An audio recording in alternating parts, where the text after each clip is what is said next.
Hello, and welcome to Mindframe, where shift happens, a podcast where we sit down with people who've experienced really difficult things in their lives, and we talk to them about the incremental shifts or serendipitous moments that they've experienced that have helped them get to the other side, to a place of hope and healing.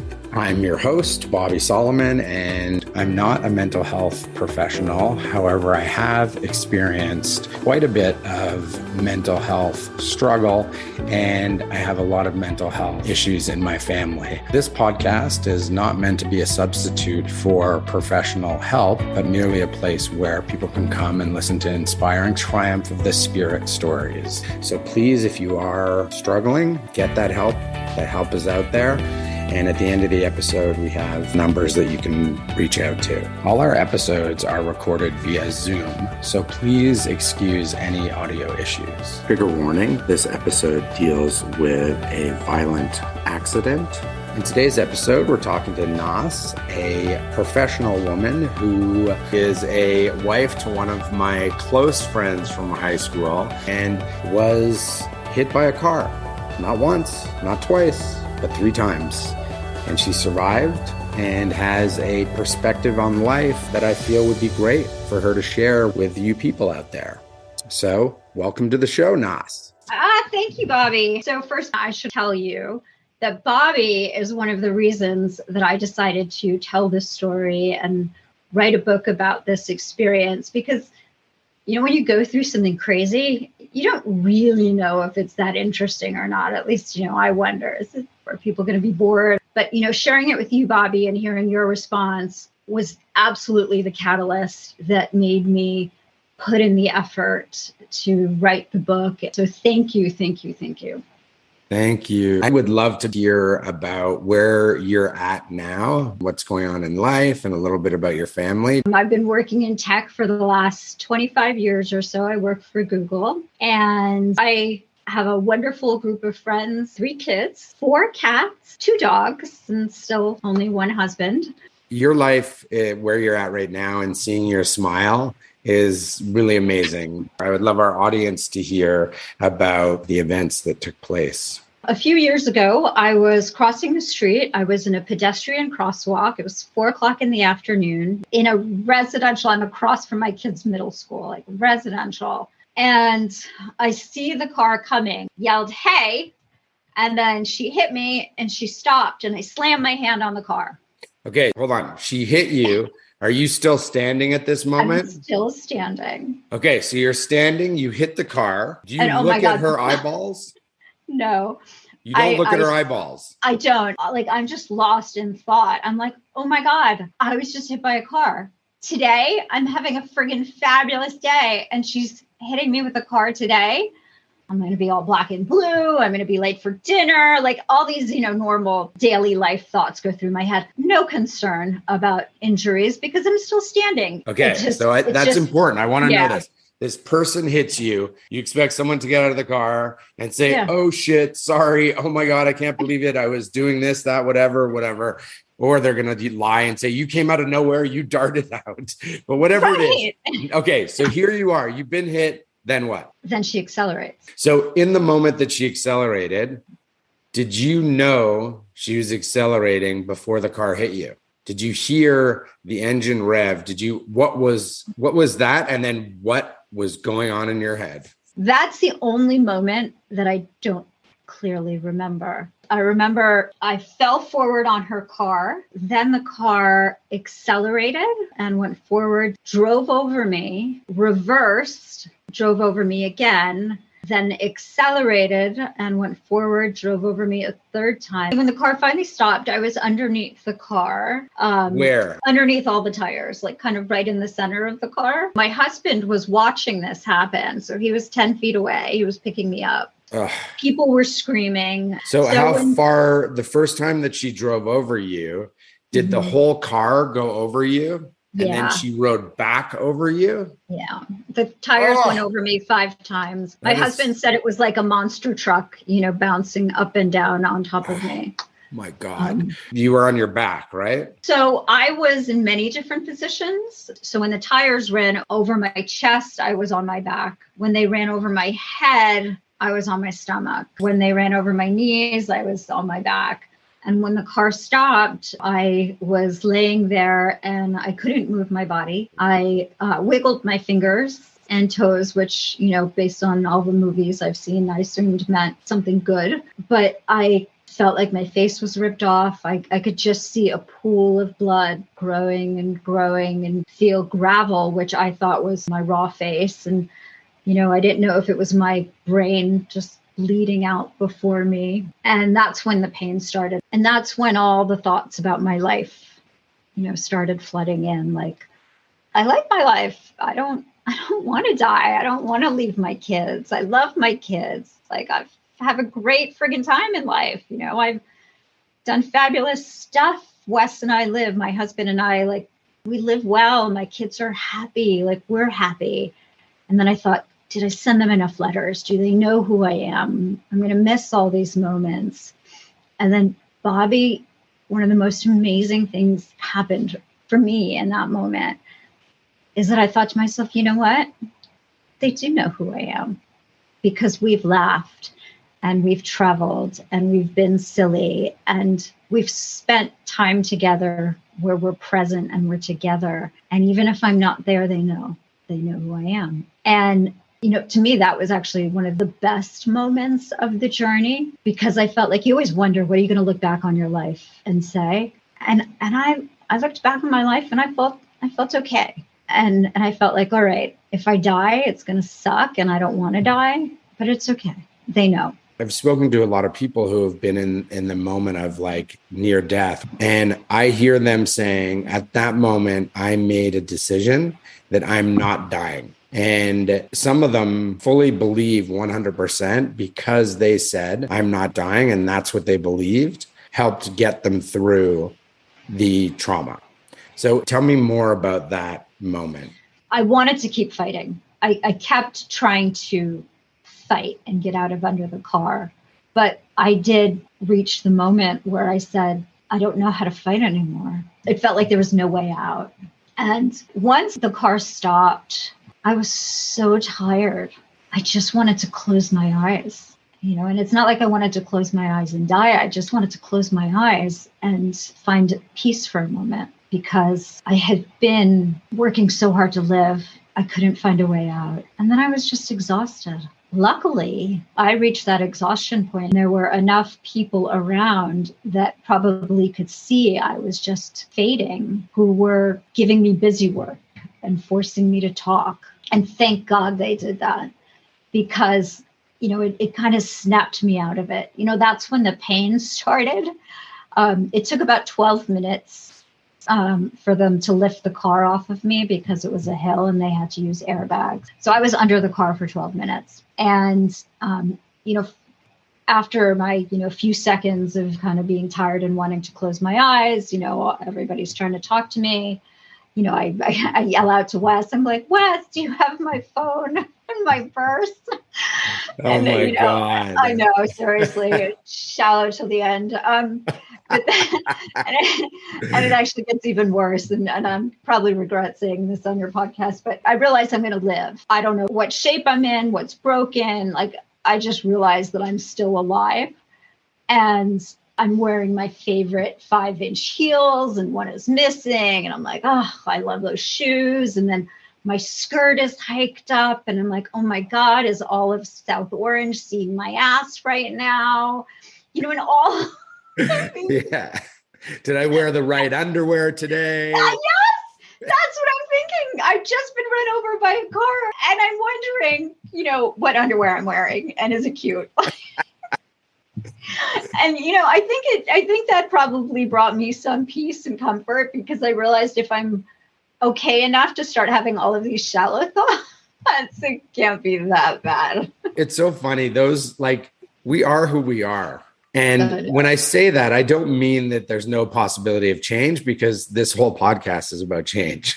But I am saying in a moment, it's like you can't control the thoughts that go through your head. So I think it's so honest of you. And it makes it so real. People wouldn't think that.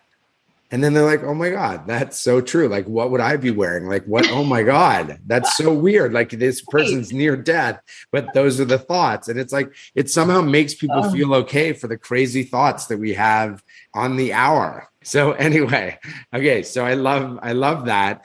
In a weird way, those superficial things do potentially have a hand in kind of saving you. Absolutely. Because I felt like if I'm thinking these things, there's hope that I'm going to meet somebody later who's telling me about the good or not so good underwear I had on that day. And, if I'm worried about whether my iPhone is cracked, I have some hope that I'm going to need my iPhone again at some point. To me, that's amazing because that goes back to what I said before. Like, people have this constitution where they're like, I'm going to live, and they actually see it. But to me, you didn't actually say it. You just knew from those thoughts that that's going to happen. So in that moment, let's say you had the thoughts of, oh my God, I'm fucking this and that. I'm bleeding out. I'm doing this. I'm doing that. Like, that's a totally different power that's inside you. One of those powers is like, holy shit, I'm not going to make it. And then the other power is like, I'm going to make it, but this is going to be messed up. So you speak to me of that? Yeah. Well, I mean, just even, I'm going to make it, but this is going to be messed up. Finally, after they were able to lift the car off me. So, I said I was laying in just pavement and gravel, and I felt like my face had been ripped off, and I just watched the pool of blood grow bigger and bigger. When they finally put me on the longboard, actually, the first thing I said to them was, I'm shallow. Is my face ripped off? Luckily, it wasn't. And then I got in the ambulance. I'm like, it's really hot in here. Can you take off my jacket? And then they're like, we have to cut it off. I'm like, please don't cut it off. I love this jacket. And then I'm thinking to myself, oh my God, they must think I'm so high maintenance right now. So you're having all this ping pong in your head that's like very funny. And I could picture it as like a voiceover during the scene. So I need to explore this whole idea of making this a TV show or a film, if that's a possibility, because it just makes me laugh so much. And it's like that neuroses wasn't birthed out of the car. So you've had that your life. I guess so. To know that your brain hasn't changed, that's true. That must have been comforting. Yes. So tell me, when you asked them if your face was ripped off, what was their response? They were very kind. They said, no, your face wasn't ripped off. But then I heard them talking to the police officers about which hospital they were taking me to. And it wasn't the one that I would have chosen. I was hoping for the more luxurious ones. So I start debating with them about which hospital I should go to. And that's when they just started laughing at me like, lady, you're an idiot. They actually laughed? Yes. Because I was like, do I really need to go to the trauma? See, that's what I wanted to know, because that's a human moment. You keep on talking about how you're like just saying stuff to them. And I'm like, how are they not having some sort of reaction to it? Yeah. So they are human as well. They are. They also kind of passed each other a look. I don't even know how I remember it when I asked them not to cut my favorite jean jacket off. It's so amazing because they've seen this far too many times. Like, I feel for EMTs, and obviously they decide to get into it, but it's the deal with the high maintenance patients like me. Is that what you're saying? But no, you must have been a breath of fresh air, because they were like they were like this. I'm in like an alt universe right here where this woman is talking like this. So I think it might have provided a little levity from them. And in this, when I turn this into a docuseries, I'm actually going to go back and talk to all the people who were kind of involved in things. And it would be great to hear from these people, to hear what they were actually thinking about what was happening. But you've left out something that I want to talk about, which is your husband. He sees this happen. From what he's told you, what's his 12-minute experience? Actually, interesting, you bring that up. So when I think about Westcott and his experience, it's probably one of the harder things for me to accept and acknowledge and kind of process, because during the accident, I could hear his screams. And in many ways, his screams kind of kept me going and, kept me fighting. But I also heard in his screams that he was watching his wife die. And it was gut-wrenching, as you can imagine, and I just knew the pain that I was causing him. And when the car stopped, actually, my husband is the nicest guy. He's very considerate, cares about other people. And when the driver got out of the car, she started having a tantrum, like a 2-year-old has a tantrum, like worried about themselves, like not worried about me. And Wes actually said, "Don't you even care what happened to her?" And it just hurt him so much, the lack of humanity, the lack of kindness, with this person. So Wes obviously knew that I survived. I was going to the hospital. He had no idea the extent of my injuries. Besides my wiggling my fingers and asking for my phone, we didn't have much other interaction while I was under the car. And my poor husband had to call my 13-year-old daughter and say, "Mom's been in an accident." "How bad?" she asked. "I don't know. Tell your brothers. I'll call you back." And, for 15 minutes while she was waiting, for Wes to call her back, she had to carry this weight of, I have no idea what's happened to my mother. And that caused her a lot of angst too in the recovery. And then she went down to tell her brothers. And, it's strange, kids' reactions. Like, she told her younger brothers and they just started laughing because nobody believed it. And they got to the hospital. And obviously Wes was waiting there, and they had to wait for about an hour and a half before they got any news. So there's about an hour and a half, 2 hours of unimaginable anguish. And that really is hard for me to process. I see that in your reaction and in your emotions right now that you're thinking about it. And I see you tearing a little bit. So what about that was so hard for you? Let me explain it when I did see them. And I think that helped process kind of the horror. So after they did the CT scans and all the x-rays and determined I had no broken bones, no skull fracture, no internal bleeding. Hold on a second. That's a miracle in itself, no? I know. It's like, ridiculous. Did the doctors say, like, we cannot believe that you actually have no serious injury? Oh my God, yeah. So there was a giant medical team doing every test you can imagine, because there was a clear story. We knew what happened. And somehow I did not have a single broken bone, no skull fracture, obviously very bad concussion. I had other issues. But nothing that actually required me to be admitted to the hospital. That's so wild to me. I know. Like, okay, so I challenge anyone who's listening at this moment to think about when you heard this story that was happening and blood and all that, did you think this was going to be the outcome 2.5 hours later or an hour and a half later? No way. Yeah. Why do you think that happened? Well, why do I think nothing broke? Yeah. Oh my God. Okay. I have like all these theories. Let's hear it, baby. This is what I like to talk about. So my first theory, I'm holding a Starbucks chai latte, and I drink one almost every day for the last 18 years, and this is full of milk. So I think calcium, strong bones. Okay. That's theory number one. I credit Starbucks, which I've been meaning to tell them, so I get free Starbucks for life. But I might go after them for product placement now. But my therapist, I actually hired a therapist after.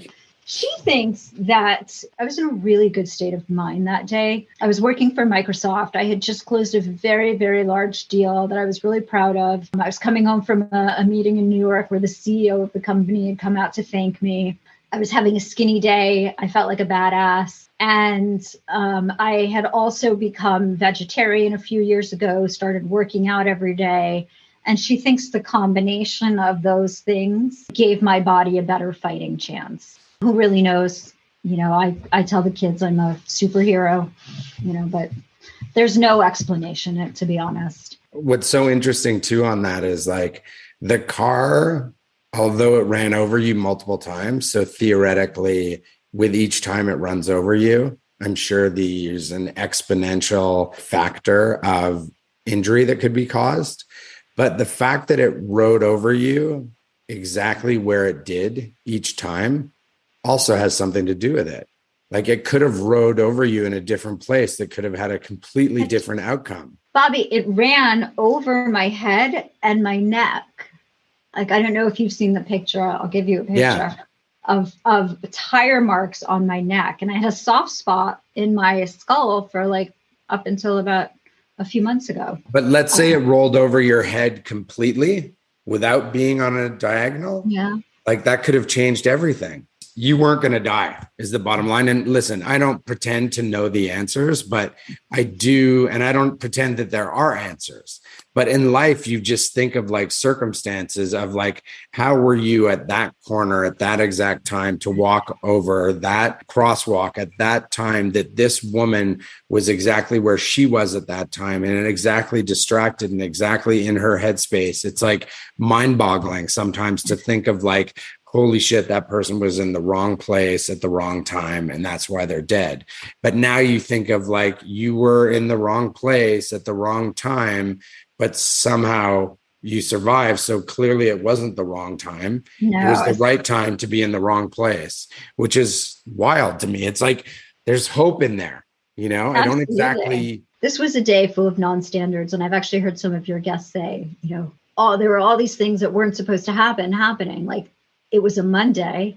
We had a brand new au pair starting. I always work from home on Mondays and I always train our new au pairs. But the day before, we got a flat tire in my car.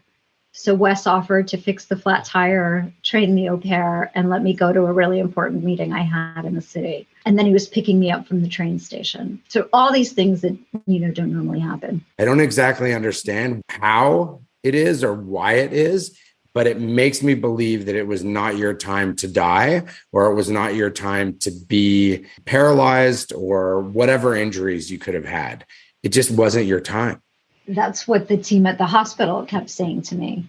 So, you know, I was in the hospital, and although I didn't have broken bones, you know, I was in pretty bad shape, as you can imagine. You know, I couldn't see, I couldn't open my eyes. My iPhone didn't recognize me. My body was scraped and like a burn patient. You know, my skin was just raw. And, you know, a few of the nurses said, you know, you need to pay it forward. You were saved for a reason. You need to pay it forward. And I was like, oh my God, are you kidding me? Like, I can barely open my eyes, and now you're putting this weight of paying it forward on me. That is so amazing that they've seen it so many times and realize how lucky you are. And they know that was the current. So you say you're thanking me to give you, like, I was the catalyst for you to write or continue writing the book. They were. So we have to blame the nurses for all the stress. Years for me to figure out how to pay it forward. Sometime, well, we have to blame the car accident, right? And we have to blame Wes going to fix the tire. There's all these things. There's no blame. You know what? Exactly. There's no blame. That's my point. Because I feel, I know, you know, Bobby, I actually say, I'm like, I must have been so boring. I don't know what I talked about before the accident, because I'm so much more interesting now. I know what you talked about. What did your iPhone, your underwear, your oh my God. I'm fully regretting this. But no, it just means, like, even when I asked you before, like I just asked you, and this is what I love about conversations. I asked you, like, what did the doctors say? Like, could they believe it? Whatever it is. And you said, yeah, they can believe it. And then we're talking a few minutes later and you're like, oh, well, they actually said that I have to pay it forward because they couldn't believe it. So anyway, I understand. And for me, so now is like a good moment to like just talk about, like, why did that statement have the effect of worry and stress on you? Because some people, that statement would be, yeah, you're right. I'm going to fucking change people's lives and I'm going to like go on like this. But for you, it added stress. And I think that's related to your growing up and your personality. So tell me why. Yeah. So it added stress for a couple of reasons. The first is I liked my life. I didn't really want it to change. I didn't want to have to do something radically different because I was happy. And so just this idea that I would have to do something radically different to pay it forward, I didn't think of incremental changes. At first, I just thought of radical actions I would need to take. But what was interesting is that it actually, I found sort of this paying it forward opportunity in much smaller ways. So one of the greatest and most impactful, and maybe even one of the hardest lessons I learned in this accident was learning how to accept help and accept that I am a different person now, and that's okay. And I say it's my cracks. Breaking doesn't mean you're broken. I say they're beautiful cracks. And that came about because, so the accident happened, of course, as you can imagine, everybody rallies around me. They want to bring my kids to school, bring dinner, we get flowers, just an outpouring of love, which probably sounds so amazing. But for me, the self-sufficient, I can do it all, badass supermom that I like to think of myself as, didn't want all that. Like, to me, that was just a debt in my ledger. It was, all right, kids, take a picture. Let me know who wrote that down. I'm going to have to write a thank you note. It was just like, more work for me to do to then say thank you to everybody that did something nice for me. So I was going through, I don't know, maybe narcissistic weight. and at the same time, I also started therapy, and where I wouldn't accept help from people I knew, I was okay going to the therapist because that was help I paid for. Why were you going to a therapist? Who convinced you? Because you sound like a therapist would not be someone that you would go to for help. It was not something that I had planned. One of my doctors really pushed it. She set it up. And part of why I wanted to go was because I kept wondering if it really happened. Like, I kept saying to my husband, this really happened, right? I kept needing somebody to say it to me because I didn't believe it. So were you in denial at that moment? Or were you just thinking it was like surreal? It was just surreal. Okay. And, and I also had a very, very bad concussion. And so I was non-functioning. I couldn't see, I couldn't move, I couldn't walk. There were many things, but my mind wasn't functioning. And, as somebody who's always prided themselves on being able to solve problems, not knowing how to think about the accident was something I recognized I needed help to process. So did you have like a nurse or someone to help you when you came out of the hospital at your house, or was it all your family? It was all Wes. Wow. Yeah, they really stepped up. When you say they stepped up, they more than stepped up, they stepped in, and it's because of you, because they loved you, because of the connection that you had with them, which ties back to you under the car. You're spot on, Bobby. And that tied back to the realization I had, partly with this therapist, is the accident didn't just happen to me. It happened to everybody that loved me. Mm-hmm. And I needed to let them help. Because letting them help, it gave them an action, a purpose, a way for them to move forward and heal. Because it wasn't just about my healing, and then that's what I thought about at first, is it happened to me, but it didn't just happen to me. And it made me realize that accepting help actually takes a lot of strength.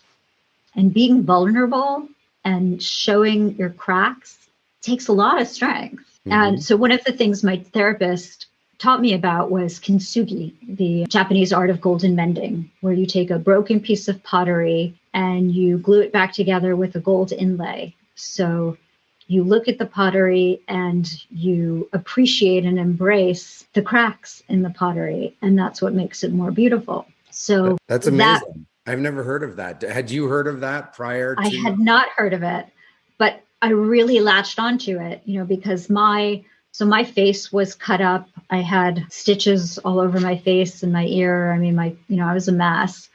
And I started putting glitter on my cracks, on my scars, thinking, well, if I can't hide them, let me this is who I am now. I'm not the same person. I can't be the same person. I've got a cane, I've got bandages, and I've got glitter. You basically bedazzled yourself. Yes. But it was a really important mind shift, and I think it was the start of our ability to reframe the moment. Part of that reframing for us was deciding the accident wasn't going to be this unlucky event. It was going to be this lucky event because I survived. Like, how cool is that? Like, Mom got run over 3 times and she's a badass and she lived. And part of that reframing, we actually decided to make May 21st, the day of the accident, a holiday. And we call it Unbreakable Day. And we celebrate it every year with a party and, thank all the people that helped me get stronger and kind of recognize what we've been through and that we've come out the other side, because I look at that like we chose life. That's really amazing and beautiful. It just reinforces your belief. So to not look back at that accident as, a negative thing. And it makes me think about in life, things happen to us.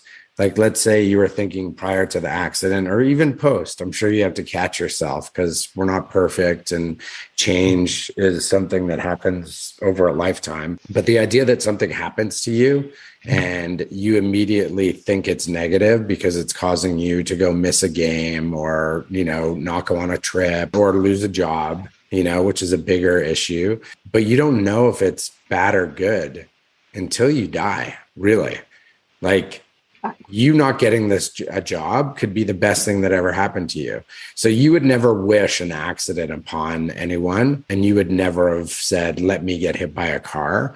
But the fact that you did has changed your perception of life. So can we talk about how your perception has changed in different parts of your life? I realized that we really don't know what people go through unless we take the time to ask or find out. I knew lots of people, but I didn't necessarily know all the things they were going through because I didn't share my stories, so they didn't share theirs. And once I started being more vulnerable and sharing my cracks, there's just this outpouring of relationships and communication and broken barriers because people want to connect with other people. We've all been through stuff and we shouldn't hold it or be embarrassed by it or be ashamed by it. If we share it, we'll often find out that other people are going through it as well. That's been really important for me. And I feel like that's made my life a lot more fulfilling because I've built stronger relationships. The other thing I realized, which was hard for me to accept, I like to think that I can think my way out of anything, but you can't think your way out of everything. So I have PTSD, and you can't just think your way out of it. There are physical reactions that need to be accepted and physical responses and almost physical emotions. And you can't just decide, my strong attitude and my happy attitude is not going to fix every problem. And, one of the things that I started 2 months after the accident were antidepressants and anti-anxiety. And I had really, really resisted because I thought I have a strong brain and I will think my way out of this. But what happened is I saw the driver at the courthouse and I was bandaged. I had the cane. I was with my husband and my daughter. She was 10 feet away from us and she never acknowledged us, never said anything. And to that moment, I had felt no ill will towards the driver. The mistakes happen. I was like, yeah, did she make some bad decisions? Yes. But it wasn't on purpose. Mistakes happen. But when I saw her and there was no apology or no acknowledgement, it completely set me off. I went home and I was screaming at my kids. I never scream at my kids. I just couldn't regulate anymore. It was just too much. And I finally realized I need help. And, and it's it's funny, like I was taking help for the, ACL, for the herniated discs, for all these other things. But I was so resistant to help my brain. And I feel like that's something that we need to talk about more, because we can't just will our way out of everything. Before the accident, I thrived in chaos. After the accident, I would wake up in the morning scared to get out of bed. My husband, I remember, gave me a form to fill out for my son's day camp. I spent hours looking at it. I was afraid. I was afraid to fill it out. And it doesn't make sense. And it's not logical. But my body was it needed so much energy to heal. There were too many things to heal. I just didn't have the energy to do it all. So you couldn't fill out the form. Mm-mm. Was it a complicated form? No, it was a simple form. Right. You're a professional person. It's just a simple form. It was just a simple form. So those are qualities of depression. Yes, that's true. And that's why I needed it. Right. And so that's the thing that I want to talk about a little bit, because people are at the point of when it's happening, ashamed to say that they're depressed.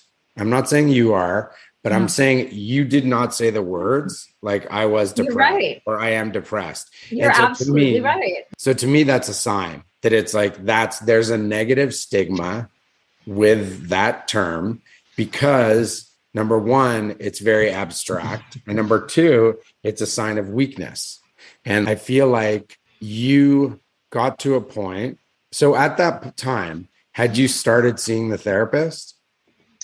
I was seeing a therapist. I was seeing doctors every day. Yeah. A whole variety of doctors. And they were constantly telling me I needed to start taking some anti-anxiety, antidepressants. And I was resisting and resisting and resisting. Okay. So I want to know why you were resisting.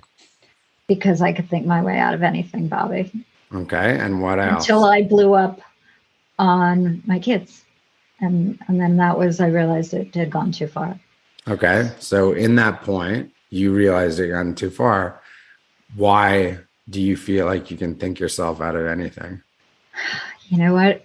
It's the way I was raised, a positive attitude. It's the way I've taught, like maybe the way I was raised and the way I've kind of taught myself. Like I've always looked for inspirational stories, and I've looked for how to be a good person and self-help and leadership and, all these things to build mental strength.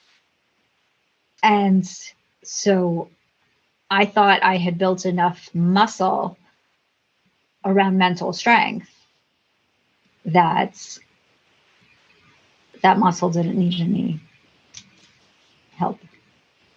So let's say, okay, you happen to get run over, but there's so many things in life that can feel catastrophic to a person. I mean, life is so unpredictable and there's so many things. So the idea is Nas was this way. She had control over everything in her life. She was a person who was positive, mentally strong, there for people to talk to, all that stuff. This was her image of herself. This was the image of her that people felt about her. And then she gets to a point where she realizes that she is not that person or could not be that person. Mm-hmm. Then there's resistance.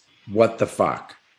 Were you angry at yourself when you started realizing? God, yes, absolutely. I was so mortified. Like, how could I be a person that screams at my kids, that can't do a form, that wakes up every morning and cries and can't get out of bed and, just talks about my pain? Like, I'm not that person. Like, that's not the person that I wanted to be. And that was the person that I was every morning. And maybe I didn't want to get out of bed and continue to be that person. I just wanted to hide. So, it did take a lot for me to admit that I was that person. And it was only when, there were all the ways I was hurting myself in that depressed state, I guess. But it was only when I hurt my children that I realized it had gone too far. The way that I look at it is that people who haven't had experiences that they've understood that whatever is going on in their brain, they can't control. Those people have such a hard time understanding why other people would have to go see a therapist or go on antidepressants or whatever it is. And I think the misconception is that people are abusing medications and taking the easy way out, and going to therapy is a waste of time and all that stuff, not realizing that there's a moment that got each person who is in therapy or taking medication that got them to that point. And so anyone listening who hasn't been to that point, I'm happy for you to not have gotten to that point. But if you do get to that point, please understand that you're not weak and you're not a failure. You're human, and your brain is having a hard time dealing with what is going on. And as Nas said, you can't think your way out of it at times. So you need the help of someone.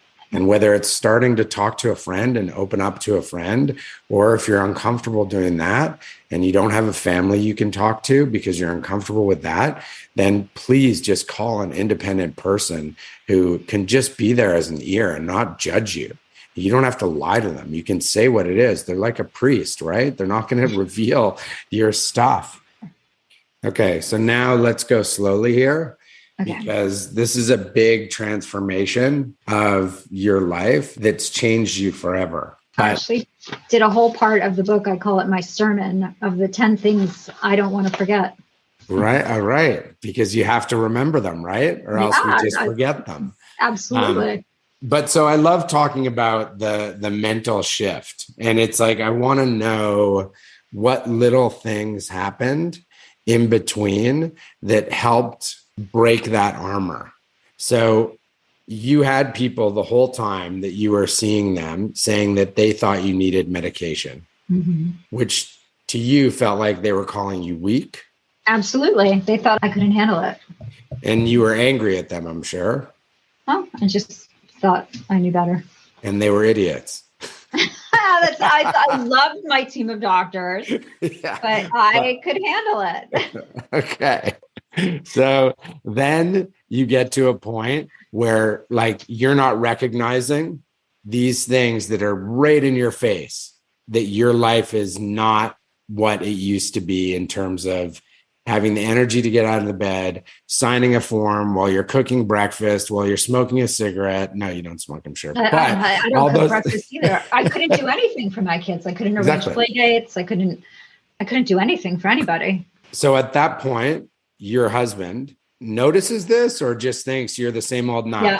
No, at that point, there were so many external signs of my brokenness, of my trauma, that the internal mental anguish almost wasn't as visible, because we could focus on, well, Mom can't get in the shower. Mom can't walk up the stairs. I can't stand. I can't drive. I can't see or read or do anything. The kids can't hug me. There were so many outside issues that I was able to hide the internal issues. I want to focus on the actual change that took place, the actual moment that and I know you said you realized you yelled at the kids. Yeah. So was that the first time you yelled at the kids that you realized it? Yeah. Okay. And so what happened? So we were at the courthouse and the driver didn't acknowledge me. We got home and I yelled at the au pair. I don't remember why. And then I screamed at Callie when he asked to go to the pool on a hot summer day. And I remember just looking at them and I'm like, this is, and all the things that I had been thinking. So this was like 6-7 weeks after the accident about how much I love my kids. And that's why I survived, was for my kids. And then I'm screaming at them. Like, who had I become? And, at that moment, I went straight up to my bedroom and I called my doctor and I said, I'm ready. And what's terrible, Bobby, is I should have done it earlier, because by the time I did it, and I didn't realize this, is that I had started creating a pattern in the house where the kids were afraid of me and my reactions. It's interesting to me that you said I should have done it earlier, because you couldn't have done it earlier. And people put that like pressure on themselves, especially when they want to be high performing. And it's one of the things that can help someone get through trauma and get to the other side, when you realize and accept what the path forward needs to be. Yeah. But if I look at what happened to your kids, and because of what we said before, like, you don't look at your accident as an accident, you celebrate it. What you gave your kids, although painful, is an incredible example of someone going for help when they need help, even though that help means that they're not the person they were, or they thought they were, rather. That's amazing. Hopefully. Yeah, well, you say hopefully because you still feel you want to beat yourself up a little bit for not going sooner. But if you were talking to someone else, would you acknowledge that that is a good possibility? Yes. I mean, you know what? I think as hard as it was on the kids, they also saw the good in the community and the way people help. And they saw the change, and, you know, how to accept help and how to give help in ways that are easy to experience or common to experience. Actually, you know, speaking of the kids, a couple months after the accident, I was at the hairdresser, and I was telling her about, you know, how the kids were reacting and how they were helping me and, you know, doing things for me. And this woman started crying, and she gave me a hug, and she said, "I'm so happy you're telling your kids." She said, "My mom had cancer and never shared it with us and never let us help her." And it was actually such an insightful moment for me, because I didn't even think about, I mean, it was so natural for me to just share it all with my kids. You know, I didn't even think about how much, you know, they needed to be part of the healing process too. And even, you know, we talked about people need to help heal, you know, and the kids do as well. You know, they need to take an active part. That's really a beautiful moment for you and for that woman crying. You know, it was obviously like a cathartic moment for her. And to understand that, like, people hide it, and it's not that they don't like you, it's just a different way of dealing with this situation. And so for her, she's probably felt like, I don't know, I'm sure if you tell someone who's hiding it from you that they did a disservice to you, they're going to say, like, no, we did it because we wanted to protect you. But here you are saying it like you're just doing it. So for her, it probably made her feel like she wasn't crazy, like the other could exist. Yeah. For us, we try to, we share all the crappy stuff, but we share all the victories as well. You know, we share the good and the bad. That's great. It's just important for families and friends to be able to talk about the good times and the bad times, because you can carry so much pain around that if no one knows you're experiencing that pain, how can they help you? How can they potentially help you? So yes, some people may, not be in a place where they understand how to help you, but that doesn't mean that the next person you talk to, won't be able to at least lend some sort of comfort to you. You know, what's interesting, actually, it's interesting you brought this up. So after, 6 months, a year, when you look at me now, most people would never know I was run over by a car 3 times. I don't have the same outward scars, physical signs, but I still have a lot of the mental issues where I still have PTSD. It's still hard for me to cross the street. And, I recently did an exercise at work where I built what's called a user guide, where you articulate how you like to interact with people. It's a very Google thing.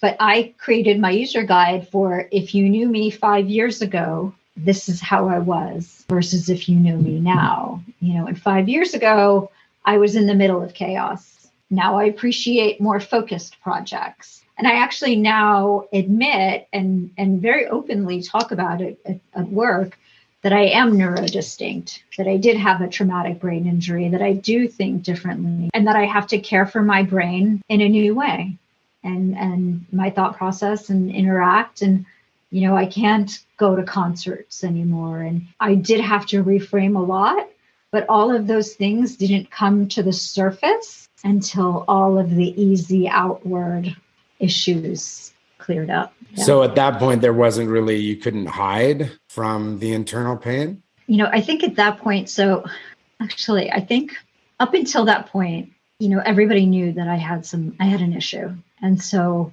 I got whatever accommodation I needed. But once all the outward signs cleared up, I had to admit that I had an issue and needed to do things differently. Isn't that amazing? Yeah. And that was definitely hard, but it was full of surprises. It surprised myself how much I wanted people to know that I wasn't just the same old me, that I was a changed me. It was also surprising how once I let people know, they didn't really care. They were fine with whatever me I am. Often it's the fear of perception of other people that really keeps people in their chamber of pain, so to speak. I think that's a great point. So and I'm lucky in that I think the accident, I can talk about the accident very freely. Mm-hmm. And so I can talk about the antidepressants and the mental issues and the, traumatic brain injury and so many things. And I think, as you noted, for a lot of people, it's a little bit harder to start that conversation because of some of the societal stigmas that are still around it. So I actually try more purposefully now to sometimes bring them up and just create a safe space to talk about it. There's so many things that you learn from like moments of pain and trauma. And actually, there's one other thing that I learned, which was a harder lesson, is that sometimes the people you think are going to show up for you don't show up, but it's not necessarily personal. What I've realized is that there is this need to protect ourselves. I now believe that the driver does not acknowledge what happened or say sorry because maybe that's how she has to protect herself. There were some people that were very close friends that I thought would be right there, but I think my trauma triggered something for them that then they had to deal with without me. It is such a hard thing to experience. I've gone through different times where I've seen that plainly, and it's hard to unlook at someone after you experience that.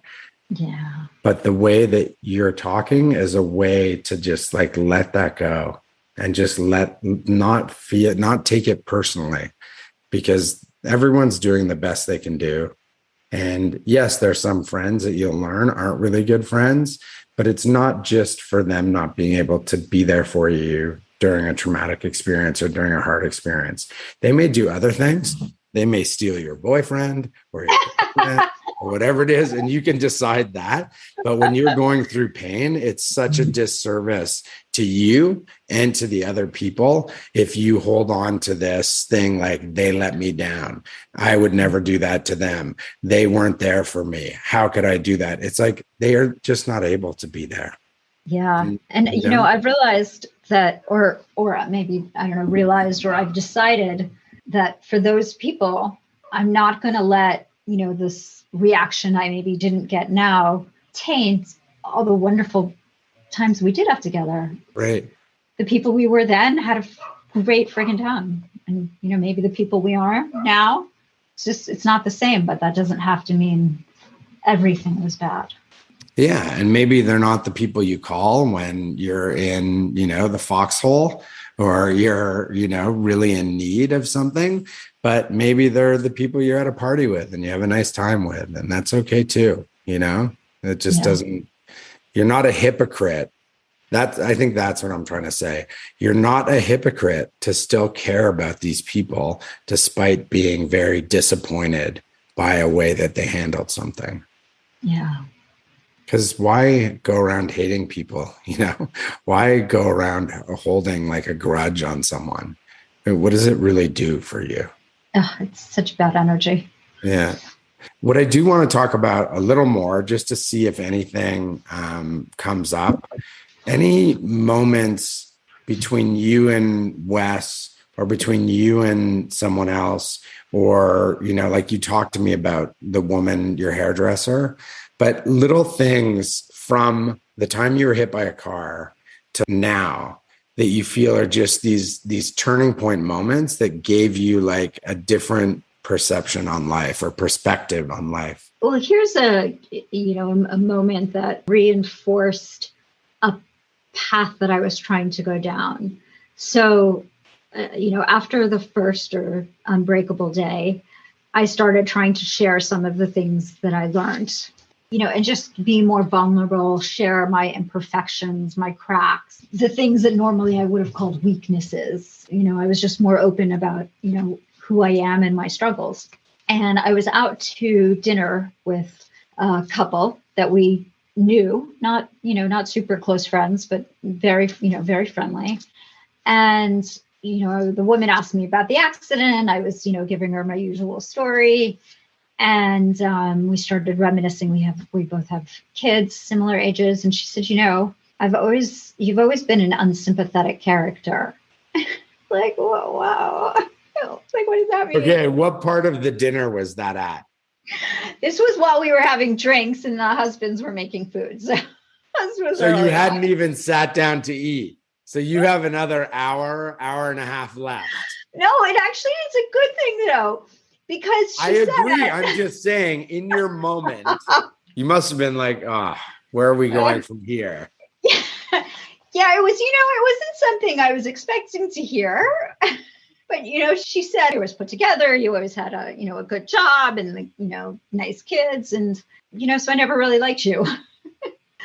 And I could have taken it in, there are two ways this could have gone. It could have been like a little insulting, but I decided it was a little fabulous because you know what? I had become a person that she felt comfortable enough to share that with, that she didn't see me like that person anymore.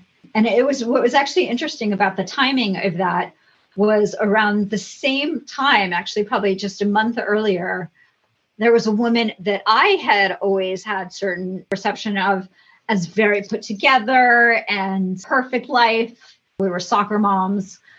So I knew her on the soccer field, didn't know that much about her. She had asked me about the accident. I was giving my usual story. And then, I said something about my PTSD and she said, I have PTSD too. And then she started talking to me about PTSD. And actually, she's the one that taught me about a lot of the physiological effects of PTSD. And here's this person that I had always thought had this perfect life. Mm-hmm. To find out she's got struggles very similar to my struggles. So it's there were just both moments where the sharing unlocked beautiful new relationships.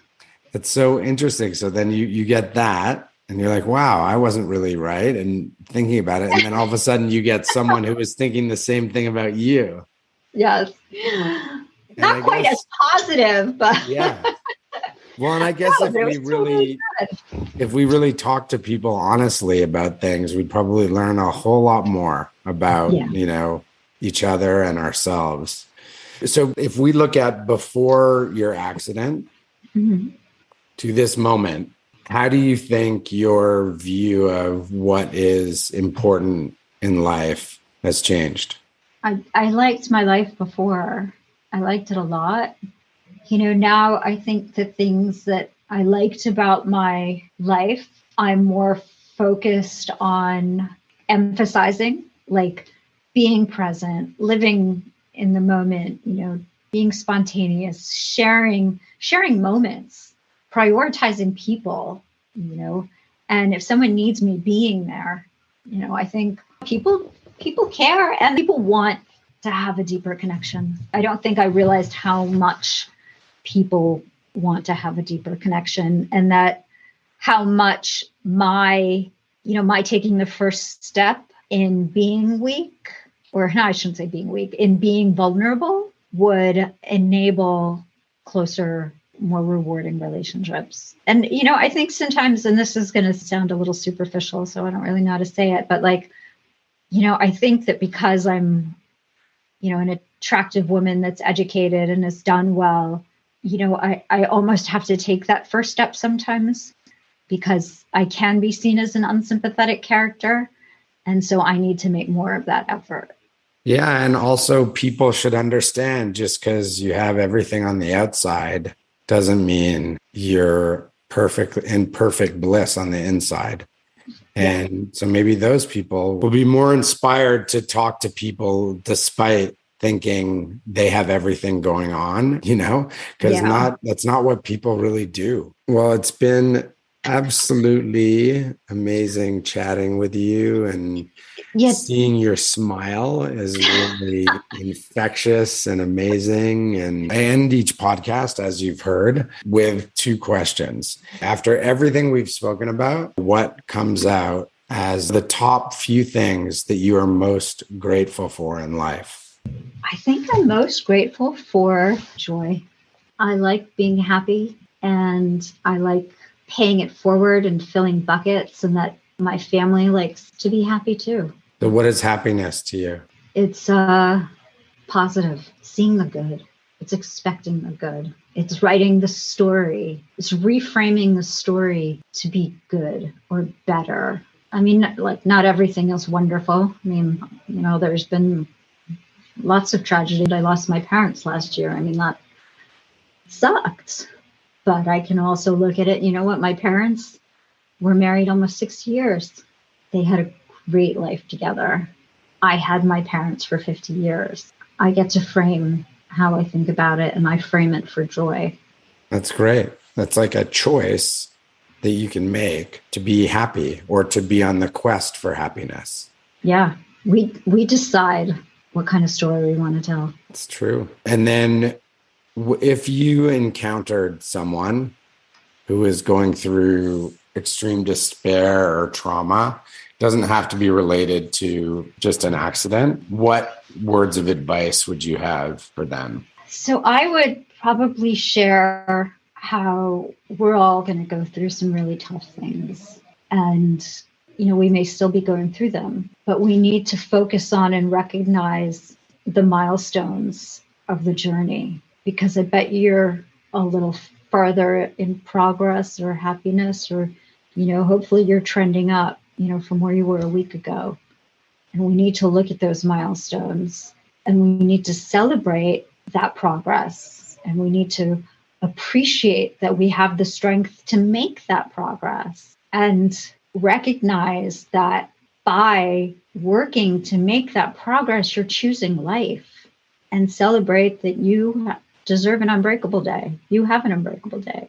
I really enjoyed chatting with you, and I love your sense of humor and your openness. And I appreciate so much you being vulnerable and talking about your experience and talking about the moments and talking about mental health. That takes a lot of courage, especially when you have grown up a person who looked at mental health or mental weakness as a weakness. So to have that transformation is really important, I think, for people to hear. So thank you very much for being part of it. Thank you for having me on the show.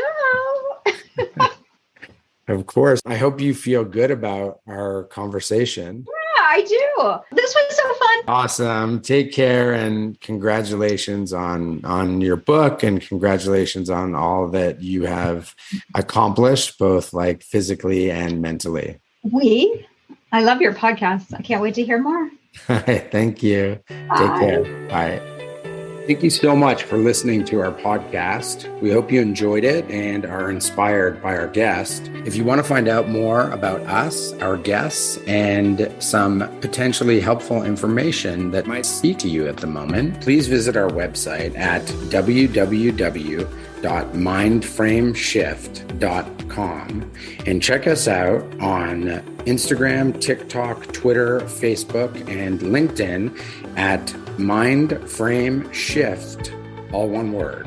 If you or someone you know is in crisis, please call the Crisis Support National Suicide Prevention Lifeline at 1-800-273-8255. 6255 or text NAMI at 741-741 to connect with a trained crisis counselor to receive free 24/7 crisis support via text message, or call the NAMI Healthline at 1-800-950-NAMI. That's 6264 for free mental health information, referrals, and support. Thank you very much again for listening. And remember, shift happens.